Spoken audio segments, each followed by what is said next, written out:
Hello dear students, today we will read chapter 4 in geography and this is agriculture. So let's start the chapter. Gurpreet, Madho and Tina were walking through the village where they saw a farmer tilling land. The farmer told them that he was growing wheat and had just added manure to soil to make it more fertile. He told the children that the wheat would fetch a good price in the mandi from where it would be taken to factories to make bread and biscuit from flour. Gurpreet, Madho and Tina ये गांव में घूम रहे थे. किसान को देखते हैं कि वो अपनी लैंड को टिल कर रहा होता है. देन फार्मर उन्हें बताता है कि वो यहाँ पर वीट ग्रो करेगा और इसके लिए वो अपनी सॉइल के अंदर मैन्योर को ऐड कर रहा है ताकि उसकी लैंड और ज़्यादा फर्टाइल हो जाए. देन वो उस वीट को ले जाके गुड प्राइसेस के में मंडी के अंदर फेच करेगा और वहाँ से वो फैक्ट्रीज़ में जाएगा जिससे ब्रेड और बिस्किट बनेंगे जिसके आटे से. This transformation from a plant to a finished product involves three types of economic activities and these are primary, secondary and tertiary activities. Primary activities include all those connected with extraction and production of natural resources like agriculture, fishing and gathering of different products from nature are good example of primary activity. Secondary activities are concerned with the process of these resources like in this process manufacturing of steel, baking of bread and weaving of cloth are example of secondary activity.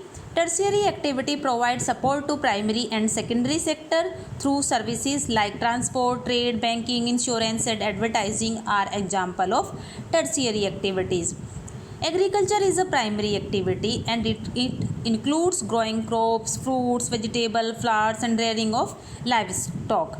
Agriculture एक primary activity है जिसमें crops को, fruits को, vegetable और flowers को grow किया जाता है और उसके साथ साथ एनिमल रेयरिंग भी की जाती है.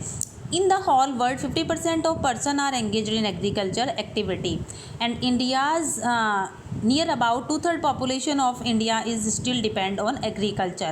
इंडिया के अंदर तो उसकी 2/3 population एग्रीकल्चर पर ही डिपेंड करती है. Favorable topography of soil and climate are vital for agriculture activity. Favorable topography soil की और climate these are very necessary for agriculture activity. The land on which the crops are grow is known as arable land and agriculture activity is concentrated in those regions of the world where suitable factor for the growing of crops exist. Now we will discuss about the different type of culture. First, agriculture, the science and art of cultivation on the soil, raising crops and rearing livestock is also called farming. Agriculture के अंदर हमारा आता है cultivation, soil के ऊपर करना, different crops को grow करना और एनिमल्स यानी कि लाइव स्टॉक को रेयर करना. ये सब इंक्लूड है एग्रीकल्चर में और इसे फार्मिंग भी कहते हैं. Second is sericulture, commercial rearing of silkworm for the supplement income of the farmer is called sericulture. Next is pisciculture, breeding of fish in specially constructed wells, constructed tanks and ponds is called pisciculture. Cultivation of grapes is called viticulture and growing of vegetables, flowers, fruits for commercial use is called horticulture. Now we will discuss about the type of farms. Farming is practiced in various ways across the world. पूरी दुनिया में अलग अलग तरीके से farming की जाती है. ये डिपेंड करता है वहाँ की जो जोग्राफिकल कंडीशंस होती है, जो डिमांड है किसी भी प्रोडक्ट की, लेबर लेवल है, टेक्नोलॉजी, इसके अलावा एंड फार्मिंग. इसी बेस पर farming can be classified into 2 main types. First is subsistence farming and second is commercial farming. First we will discuss about subsistence farming. This type of farming is practiced to meet the needs of farmers family. इस तरह की जो farming की जाती है वो सिर्फ farmers की फैमिली की जो रिक्वायरमेंट होती है, जो नीड्स होती है, उनको फुलफ़िल करने के लिए की जाती है. Traditionally low level of technology का यूज़ होता है, हाउस होल्ड लेबर का यूज़ होता है और एक स्मॉल आउटपुट लगाकर उससे थोड़ा सा प्रोडक्शन किया जाता है. Subsistence farming can be further classified as intensive subsistence and primitive subsistence farming. First we will read about intensive subsistence farming. In intensive subsistence agriculture, the farmer cultivates a small plot of land using simple tools and more labor. इन सब intensive subsistence जो agriculture होती है उसमें farmer एक छोटे से land के plot के ऊपर सिंपल टूल्स का यूज़ करके और बहुत ज़्यादा मेहनत करके क्रॉप्स को कल्टीवेट करता है। Climate with large number of days with sunshine and fertile soil permit growing of more than one crop annually on the same plot. और क्लाइमेट बड़े लंबे टाइम में बहुत सारी सूरज की धूप पड़ने से और फर्टाइल सॉइल की वजह से वो एनुअली उस प्लॉट पर एक साल में एक से ज़्यादा क्रॉप्स को ग्रो कर लेता है। Rice is the main crop, rice इस तरह ग्रो करने वाली मेन क्रॉप होती है।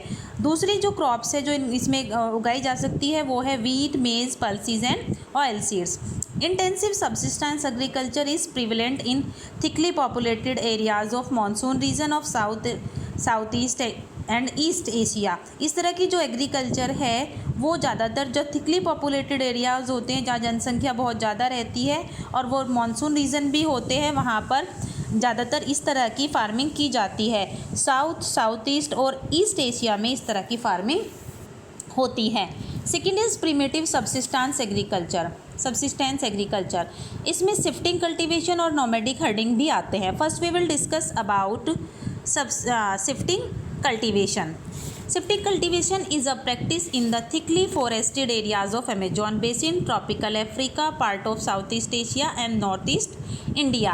Shifting cultivation ज़्यादातर थिकली जहाँ पर घने जंगल के एरिया हैं जैसे कि अमेजॉन बेसिन, अफ्रीका का tropical region, south east Asia and north East India के जो पार्ट्स हैं जहाँ वहाँ जो थिकली फॉरेस्टेड एरियाज़ हैं वहाँ पर इस तरह की शिफ्टिंग कल्टीवेशन की जाती है।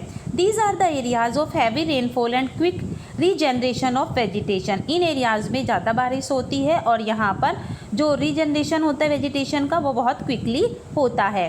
A plot of land is cleared by felling the trees and burning them. ज़मीन के एक टुकड़े को पेड़ों को काट कर गिराया जाता है, खाली किया जाता है, देन उनको वहीं पर बर्न कर दिया जाता है। जो एसेस होता है उनके बर्न करने के बाद उसको उसी सॉइल में मिक्स कर दिया जाता है और उस सॉइल के ऊपर crops like maize, yam, potatoes और कसावा ये सब ग्रो किए जाते हैं। After the soil loses its fertility the land is abandoned and the cultivators move to new plot. और जैसे ही सॉइल की फर्टिलिटी कम हो जाती है 1 और 2 क्रॉप्स को ग्रो करने के बाद उस लैंड को खाली छोड़ दिया जाता है और जो कल्टीवेटर्स होते हैं वो नई जगह की तलाश में चल देते हैं। Shifting cultivation is also known as slash and burn agriculture. Shifting cultivation को स्लैश एंड बर्न एग्रीकल्चर के नाम से भी जानते हैं। Do you know shifting cultivation is known by different names in different part of the world. It is called झूमिंग in North East India, milpa in Mexico, roka in Brazil and ladang in Malaysia. So these are the different name of shifting cultivation. World की अलग अलग जगह पर shifting cultivation को अलग अलग नाम से जाना जाता है। Next is nomadic herding. It is a practice in the semi-arid and arid regions of Sahara, Central Asia and some parts of India like Rajasthan and Jammu and Kashmir. ये इस तरह का जो नोमैडिक हर्डिंग होती है वो semi arid area में या फिर सहारा के एरिड रीजन्स में, सेंट्रल एशिया और इंडिया के कुछ पार्ट जैसे कि राजस्थान, जम्मू कश्मीर में भी नोमैडिक हर्डिंग की जाती है। In this type of farming herdsmen move place to place with their animals for fodder and water. इस तरह के फार्मिंग में जो हर्डमैन होता है, जो चरवाहा होता है, वो एक प्लेस से दूसरे प्लेस पर मूव करता रहता है अपने एनिमल्स के साथ उनके खाने और पानी की तलाश में। This type of movement arises in response to climate constraints and terrains. इस तरह की जो मूवमेंट्स होते हैं वो मौसम पर भी और जलवायु पर भी डिपेंड करते हैं। सीप, कैमल, याक और गोट्स ये मोस्ट कॉमनली रेयर्ड एनिमल्स हैं इन रीजन्स के। इनसे हमें प्रोवाइड होता है मिल्क, मीट, वूल, हाइड और दूसरे प्रोडक्ट जो हर्डर्स और उनकी फैमिली को ये प्रोवाइड कराते हैं। Our next point is commercial farming. In commercial farming crops are grown and animals are reared for sale in market.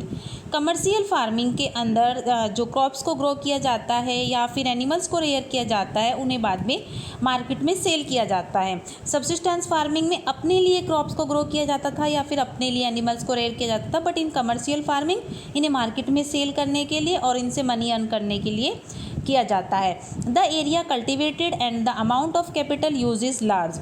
जिस एरिया पर खेती की जाती है और जो कैपिटल यूज़ किया जाता है वो लार्ज क्वांटिटी में होता है।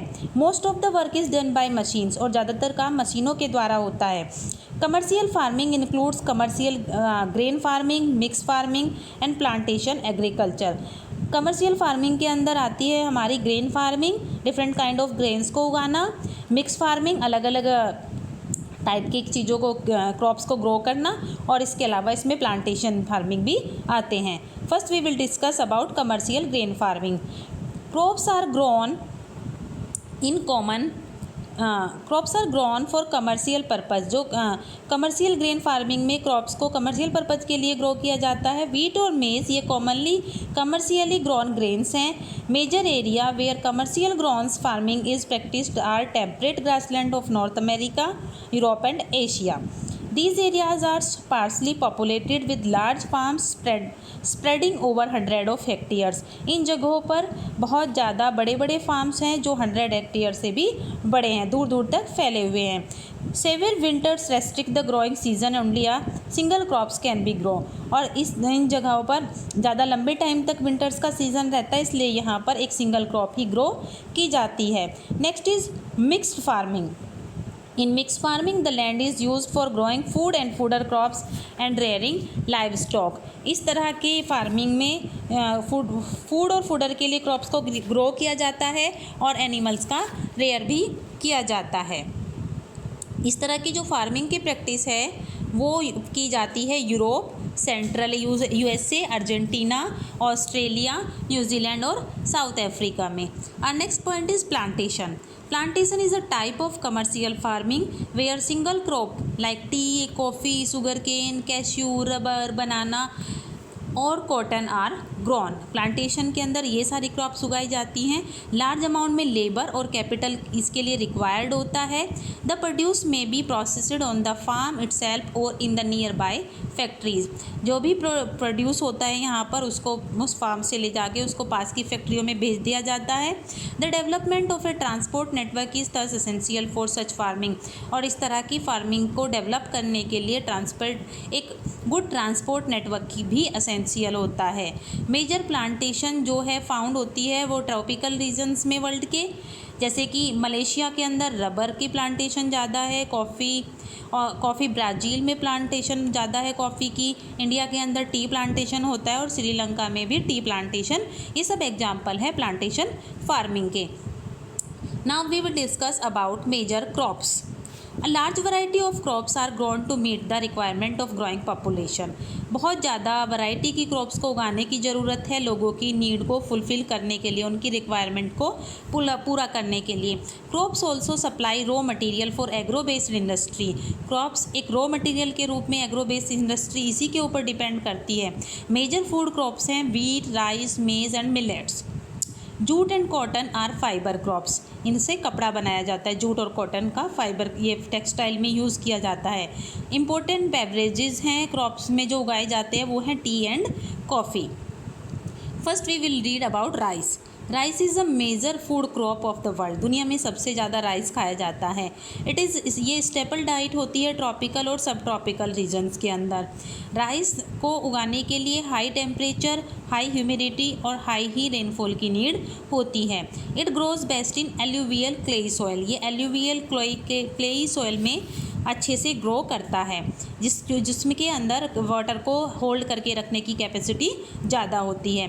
China leads in the production of rice followed by India, Japan, Sri Lanka and Egypt. China के साथ साथ इंडिया, जापान, श्रीलंका और इजिप्ट में भी राइस का प्रोडक्शन ज़्यादा होता है। In favourable climatic condition as in West Bengal and Bangladesh, these are 2-3 crops are grown in a year. और वेस्ट बंगाल और बांग्लादेश में राइस की एक साल में 2 से 3 फसलें उगाई जाती हैं। और next food crop is wheat.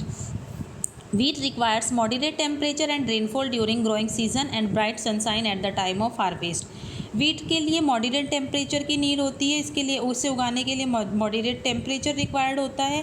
Rainfall के जब ग्रो करते हैं उस सीजन में रेनफॉल की नीड होती है, बट इसको हार्वेस्ट करने के टाइम पे ब्राइट सनशाइन की नीड होती है बिकॉज़ ये तेज़ धूप में ही पकती है वीट की फसल। It thrives best in well drained loamy soil. ये वेल ड्रेन जो जिसमें पानी ना रुके बलुई मिट्टी में सबसे अच्छा ग्रो करता है। वीट जो ग्रो होता है सबसे ज़्यादा वर्ल्ड में वो USA, Canada, Argentina, Russia, Ukraine, Australia और इंडिया में वीट ग्रो किया जाता है। इंडिया में वीट विंटर सीजन में ग्रो होता है। और next point is millets, they are also known as coarse grain, इन्हें कोर्स ग्रेन के नाम से भी जाना जाता है और ये लेस फर्टाइल और सैंडी सॉइल में ग्रो किए जाते हैं इस तरह के अनाज। It is a hardy crop and needs low rainfall and high to moderate temperature, इसको उगाने के लिए ज़्यादा रेनफॉल की ज़रूरत नहीं होती और ये उसमें हाई टू मॉडरेट टेम्परेचर में उगता है। एडिक्वेट रेनफॉल की नीड होती है। और मिलेट्स में आते हैं जो क्रॉप्स आती है वो है हमारी ज्वार, बाजरा, रागी, ये सब इंडिया में ग्रो किए जाते हैं। दूसरी कंट्रीज़ जो हैं जहाँ पर मिलेट्स ग्रो होते हैं वो है नाइजीरिया, चाइना और निगर। नेक्स्ट इज़ मेज़। मेज़ रिक्वायर्ड होता है, मेज़ के लिए मॉडरेट टेम्परेचर की नीड होती है, रेनफॉल की नीड होती है, लॉट्स ऑफ सनशाइन की भी नीड होती है इसको हार्वेस्ट करने के टाइम पे। इससे वेल ड्रेन फर्टाइल सॉइल में ये ग्रो होता है और मेज ग्रो होता है specially in North America, Brazil, China, Russia, Canada, India और मैक्सिको में। And you know maize is also known as corn. Various colourful variety of maize are found across the world. Next is cotton. Cotton के लिए high temperature की requirement होती है, light rainfall की requirement होती है, 200 to 10 frost free days require होते हैं इसके लिए, इस क्रॉप को ग्रो करने के लिए। और ये ब्लैक एल्यूवियल सॉइल में ये ग्रो होता है। China, India, USA, Pakistan, Brazil और इजिप्ट ये लीडिंग प्रोड्यूसर कंट्रीज़ हैं कॉटन की। Jute is also known as the golden fibre, jute को गोल्डन फाइबर भी कहा जाता है। ये वेल ऑन एल्यूवियल सॉइल और इसके लिए हाई टेम्परेचर की रिक्वायरमेंट होती है। हैवी रेनफॉल और ह्यूमिड क्लाइमेट भी जूट को ग्रो करने के लिए रिक्वायर्ड होता है। ये क्रॉप ग्रोन की जाती है ट्रॉपिकल एरियाज़ में। इंडिया और बांग्लादेश ये लीडिंग प्रोड्यूसर हैं जूट के। टी और कॉफ़ी, इनके लिए वेट क्लाइमेट और वेल ड्रेन्ड लूमी सॉइल की नीड होती है। हिल स्लोप्स मोर सूटेबल होते हैं इन क्रॉप्स को ग्रो करने के लिए। ब्राज़ील एक लीडिंग प्रोड्यूसर कंट्री है कॉफ़ी के लिए। इसके अलावा कोलंबिया और इंडिया में भी कॉफ़ी ग्रो की जाती है। और टी एक प्लांटेशन क्रॉप है, बेवरेज क्रॉप है। इसके लिए कूल क्लाइमेट और वेल डिस्ट्रीब्यूटेड हाई रेनफॉल की नीड होती है। ये भी वेल ड्रेन्ड लूमी सॉइल में ग्रो करती है और इसके लिए लार्ज नंबर में लेबर की रिक्वायरमेंट होती है। केन्या, इंडिया, चाइना, श्रीलंका, यहाँ पर वर्ल्ड की बेस्ट क्वालिटी की टी प्रोड्यूस होती है। Our next point is agriculture development. We will discuss about this point in our next video. Thank you.